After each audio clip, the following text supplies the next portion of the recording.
বনের কথা ভাবলে আপনার মনে কি আসে? ঘন গাছ, প্রবাহিত নদী আর বন্য প্রাণী, তাই না? এবং আপনি কি জানেন যে বন আমাদের কত কিছু দেয়, খাবার থেকে জ্বালানি পর্যন্ত। একটি বন যা আমাদের সবকিছু সরবরাহ করে। এগুলি অক্সিজেন সরবরাহের ক্ষেত্রেও একটি প্রধান ভূমিকা পালন করে, যা বেঁচে থাকার জন্য অপরিহার্য। এবং এটি ছাড়াও জল এবং আশ্রয়ের মতো আরও অনেক কিছু রয়েছে যা এই বনগুলি আমাদের না চাইতেও দেয়। তার মানে বন আমাদের জীবনে খুব গুরুত্বপূর্ণ ভূমিকা পালন করে। বনভূমির মধ্যে আমাজন রেন ফরেস্ট বৃহত্তম। তাহলে কেন আমরা আজ পৃথিবীর বৃহত্তম ক্রান্তীয় রেন ফরেস্ট সম্পর্কে জানবো না? আপনি নিশ্চয়ই এর নাম শুনেছেন, কারণ এটি একটি বিখ্যাত বনভূমি। কারণ এটি এমন একটি বন যেখানে প্রচুর পরিমাণে বৃষ্টিপাত হয় এবং আমাজন নদী এই রেন ফরেস্টের মধ্য দিয়ে প্রবাহিত হওয়ার কারণে এর নাম আমাজন। এই নামটির পেছনের কারণটিও খুব কম আকর্ষণীয় নয়, কারণ এই নামটি একটি গ্রিক মিথ থেকে নেওয়া হয়েছে, যা শক্তিশালী মহিলা যোদ্ধাদের একটি উপজাতির কথা বলে এবং তাদের দ্বারা অনুপ্রাণিত হয়ে এই নামটি দেওয়া হয়েছিল। এই কারণে এই নদীর নাম আমাজন। এইভাবে আমাজন রেন ফরেস্টেরও নাম পাওয়া গেছে। এই আমাজন রেন ফরেস্টে আমাজন জঙ্গল এবং আমাজনও বলা হয়। পৃথিবীর এই বৃহত্তম গ্রীষ্মমণ্ডলীয় রেন ফরেস্ট দক্ষিণ আমেরিকায় অবস্থিত এবং এটি প্রায় 5 মিলিয়ন বর্গ কিলোমিটার এলাকা জুড়ে বিস্তৃত। এটা জেনে আপনি নিশ্চয়ই অনুমান করছেন এটা কত দূর ছড়িয়েছে। এটি একটি খুব সুন্দর এবং সবুজ বন, তবে এতে উপস্থিত বিপদ ও রহস্যও কম নেই। তাই আজ পর্যন্ত এই বনের খুব কম অংশই দেখা ও বোঝা গেছে। এই রেন ফরেস্টটি 9টি দেশের সীমানার মধ্যে পড়ে, যার মধ্যে 60% ব্রাজিল এবং বাকি অংশ Bolivia, Colombia, Ecuador, Guyana, Peru, Suriname, Venezuela এবং ফ্রেঞ্চ গুয়ানা দেশে ছড়িয়ে রয়েছে। এই বনের বিস্তৃতি এত বেশি যে এটি একটি দেশ হলে এর আয়তন একটি নবম বৃহত্তম দেশে পরিণত করবে। আমরা সকলেই জানি বাস্তুতন্ত্রের ভারসাম্য বজায় রাখা কতটা গুরুত্বপূর্ণ এবং আমাজন এই বাস্তুতন্ত্র নিয়ন্ত্রণে সক্রিয় ভূমিকা পালন করে। এই বন থেকে আমরা প্রায় 20% অক্সিজেন পাই, যা একটি বিশাল অংশ। কল্পনা করুন যে পুরো বিশ্ব যে অক্সিজেন গ্রহণ করছে তার 20% শুধুমাত্র আমাজন রেন ফরেস্ট থেকে আসছে। সুতরাং এমন পরিস্থিতিতে এই রেন ফরেস্টগুলি আমাদের বেঁচে থাকার জন্য কতটাই গুরুত্বপূর্ণ, তাই তাদের ফুসফুস গ্রহ অর্থাৎ পৃথিবীর ফুসফুসও বলা হয়। এই অক্সিজেন সরবরাহকারী রেন ফরেস্টের ভেতরে প্রায় 1 মিলিয়ন টন কার্বন সঞ্চিত রয়েছে। এটি বায়ুমণ্ডল থেকে বিপুল পরিমাণে কার্বন ডাই অক্সাইড শোষণ করে, তাই একে কার্বন সিঙ্কও বলা হয়। শুধু তাই নয়, এটি প্রতিদিন বিলিয়ন টন জল বায়ুমণ্ডলে ছেড়ে দেয় এবং এইভাবে এটি বৈশ্বিক এবং আঞ্চলিক কার্বন জল চক্রকে ভারসাম্য বজায় রাখতে একটি বড় ভূমিকা পালন করে। এই বন এত ঘন যে সূর্যের আলো এর পৃষ্ঠে পৌঁছতে পারে না, তাই এখানে গভীর অন্ধকার। বড় পাতা সহ গাছগুলি বেশিরভাগই সূর্যালোককে আটকায় এবং মাত্র 1% আলো মাটিতে পৌঁছায়। এই বড় পাতাগুলোর কারণে বৃষ্টির জল মাটিতে পৌঁছতে প্রায় 10 মিনিট সময় নেয়। আমাজন নদী এই রেন ফরেস্টের মধ্যে দিয়ে গেছে, যা নীল নদের পরে বিশ্বের দ্বিতীয় দীর্ঘতম নদী। তবে আয়তনের দিক থেকে আমাজন নদী দীর্ঘতম নদী। এর দৈর্ঘ্য প্রায় 6400 কিলোমিটার এবং এটি দক্ষিণ আমেরিকার 9টি দেশের মধ্য দিয়ে গেছে: Bolivia, Peru, Brazil, Ecuador, Colombia, Guyana, Venezuela, France এবং সুরিনাম। এর মধ্যে এই নদীটি সবচেয়ে বড় এলাকা ব্রাজিলে আছে, কারণ এই রেন ফরেস্টের বেশিরভাগই এই দেশে। এটি পেরুর আন্দিজ পর্বতমালা থেকে উৎপন্ন হয়ে পূর্ব দিকে প্রবাহিত হয়ে আটলান্টিক মহাসাগরে মিলিত হয়েছে। এই নদী তার স্বাদু পানি এবং আয়তনের জন্য পরিচিত। এটি 300টিরও বেশি ধরনের মাছের আবাসস্থল। কাঁকড়া, কচ্ছপ এবং ডলফিনও এতে বাস করে। আমাজন নদীর ডলফিন নিজেই অনন্য।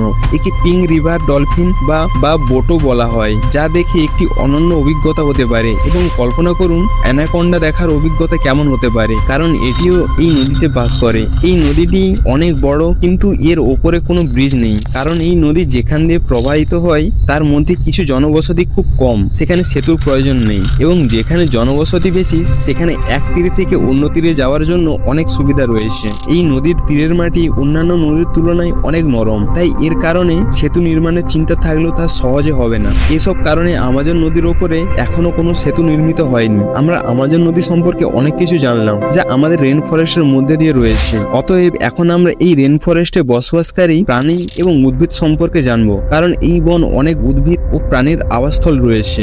এখানে অনেক গাছপালা এবং প্রাণী পাওয়া যায়, যা খুবই ভয়ঙ্কর। আপনি কি জানেন যে পৃথিবীতে যদি এমন কোনো স্থান থাকে যা সবচেয়ে জৈবিকভাবে বৈচিত্র্যময়, তা হলো আমাজন। কারণ এখানে কত প্রজাতির গাছপালা, পাখি এবং প্রাণী পাওয়া যায় তা আমরা কল্পনাও করতে পারি না। এর মধ্যে কিছু প্রজাতি রয়েছে যা শুধুমাত্র এই বনেই দেখা যায়। আপনি শুনলে অবাক হবেন যে এই রেন ফরেস্টে 5 মিলিয়ন কীটপতঙ্গ প্রজাতি রয়েছে। এখানে অ্যানাকোন্ডা বাস করে, harp eagle, pink river dolphin, sloth, black spider, monkey এবং এবং ডার্ট ফ্রগও এখানে বাস করে। এখানে 370 ধরনের সরীসৃপ পাওয়া যায়। এখন আপনি বুঝতে পারছেন যে এখানে পা রাখা কতটা বিপজ্জনক হতে পারে। বিষাক্ত সাপ ছাড়াও সুন্দর পাখিও এখানে বাস করে, কারণ এখানে প্রায় 1300 প্রজাতির পাখি পাওয়া যায়। এর মধ্যে হার্মিং বার্ড, মকস, হোর্ডজেন, জাবির স্ট্রক, টোকান, হোয়াইট ইগ্রেট মাত্র কয়েকটি নির্বাচিত নাম, এবং 40,000টিরও বেশি প্রজাতির গাছ এবং গাছপালা যা এই বনকে সবুজ করে তোলে। এই উদ্ভিদ প্রজাতির বেশিরভাগই ঔষধি গুণ রয়েছে, তাই এই বনভূমিকে ঔষধের ভান্ডারও বলা যেতে পারে। এবং চকলেট, ভ্যানিলা, দারুচিনি, কফি এবং কাগজও এই রেন ফরেস্টে জন্মে, এবং আমাদের প্রতিদিনের খাবারে তাদের প্রয়োজন।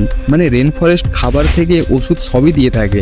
কিন্তু এই বন কৃষির জন্য উপযোগী নয়, কারণ এই বনের মাটিতে খনিজ পদার্থ খুব কম পরিমাণে পাওয়া যায়। এই রেন ফরেস্ট শুধু গাছ, গাছপালা, পাখি এবং প্রাণীর আবাস নয়, অনেক উপজাতিও এটিকে তাদের বাড়ি বলে মনে করে। এর মধ্যে নদীর তীরে বসবাসকারী একটি উপজাতি যা বিশ্বের অন্যান্য দেশের সাথে যোগাযোগ রয়েছে। তারা জানে কিভাবে কৃষিকাজ করতে হয়, ফল ও সবজি চাষ কিভাবে করতে হয়। শিকারে পারদর্শী হওয়ায় তারা নিজেদের তীর তৈরি করে পশু শিকার করেন। কিন্তু কিছু উপজাতি আছে যারা বাইরের বিশ্বের সাথে যোগাযোগ করতে চায় না এবং রেন ফরেস্টের ভেতরে থাকতে পছন্দ করে। এসব উপজাতির অধিকাংশই যাযাবর।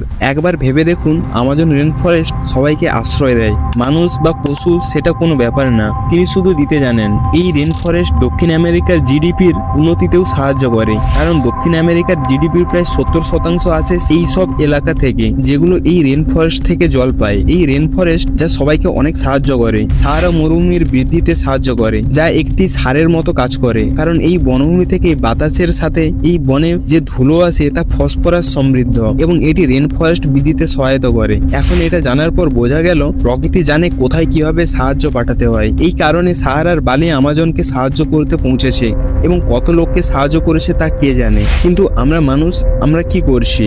জলবায়ুর পরিবর্তন, বন উজাড় এবং কৃষি সম্প্রসারণ, এত কিছু করার আগে আমরা কি ভেবে দেখেছি যে এতে বনাঞ্চল এবং বিশেষ করে রেন ফরেস্টের কতটা ক্ষতি হতে পারে? আপনি কি জানেন তাপমাত্রা যদি 3% বৃদ্ধি পায় তাহলে প্রায় 30% রেন ফরেস্ট ধ্বংস হয়ে যাবে, এবং যে গতিতে বন কেটে পশুপালনকে প্রচার করা হচ্ছে তাতে আমাজন রেন ফরেস্ট থেকে হাজার হাজার প্রজাতি হারিয়ে যাচ্ছে। এবং জলবায়ুর পরিবর্তনের কারণে বনে আগুন থেকে ধ্বংস ছাড়া আর কিছুই আশা করা যায় না। শুধু তাই নয়, গাছ, পাখি এবং পশু পাখির অবৈধ পশুচারণ শুরু হয়েছে। এটা কতটুকু ঠিক নিজেই ভেবে দেখুন এবং বোঝার চেষ্টা করুন যে আমাজন রেন ফরেস্ট যা আমাদের অক্সিজেন যোগায় এবং কার্বন ডাই অক্সাইড শোষণ করে আমাদের কতটা সাহায্য করছে। তিনি কিছু দিচ্ছেন এবং বিনিময়ে আমরা তার কাছ থেকে সবকিছু কেড়ে নিতে চাই। এটা কি সঠিক? একদম না। তাহলে এর গুরুত্ব বোঝার সময় এসেছে। আমাদের বন্ধু বান্ধব ও পরিবারের সদস্যদের এই সম্পর্কে শিক্ষিত করার প্রয়োজন, এবং শুধুমাত্র নিজেদের নিয়ে চিন্তা না করে প্রকৃতি সম্পর্কেও চিন্তাভাবনা গড়ে তোলা দরকার। এই উদ্দেশ্যে প্রতি বছর 22শে জুন বিশ্ব রেন ফরেস্ট দিবস পালিত হয়, যাতে পৃথিবীর এই মূল্যবান সম্পদ রেন ফরেস্টকে নিরাপদে রাখার জন্য আরও বেশি করে জ্ঞানের বিস্তার ঘটানো যায় এবং সেগুলোকে বাঁচানোর প্রচেষ্টা জোরদার করা হয়। যাই হোক, আপনি এটির সাথে কতটা একমত কমেন্ট সেকশনে বলুন, এবং ভিডিওটির মাধ্যমে যদি আপনাকে গুরুত্বপূর্ণ তথ্য দিতে সক্ষম হয় এবং প্রকৃতিকে বাঁচানো আপনার অনুপ্রাণিত করতে সক্ষম হয় তবে একটি লাইক করুন এবং প্রচুর শেয়ার করুন, কারণ অরণ্যরা আমাদের মতো কথা বলতে পারে না, তাহলে আমরা কেন তাদের কণ্ঠস্বর হয়ে উঠব না? সেই সাথে কমেন্ট সেকশনে জানাবেন ভিডিওটি কেমন লাগলো। নতুন তথ্য, নতুন ভিডিও নিয়ে শীঘ্রই দেখা হবে। ততক্ষণ পর্যন্ত দ্রুত চ্যানেলটি সাবস্ক্রাইব করুন। হাসতে থাকুন, সুস্থ থাকুন এবং ভালো থাকুন।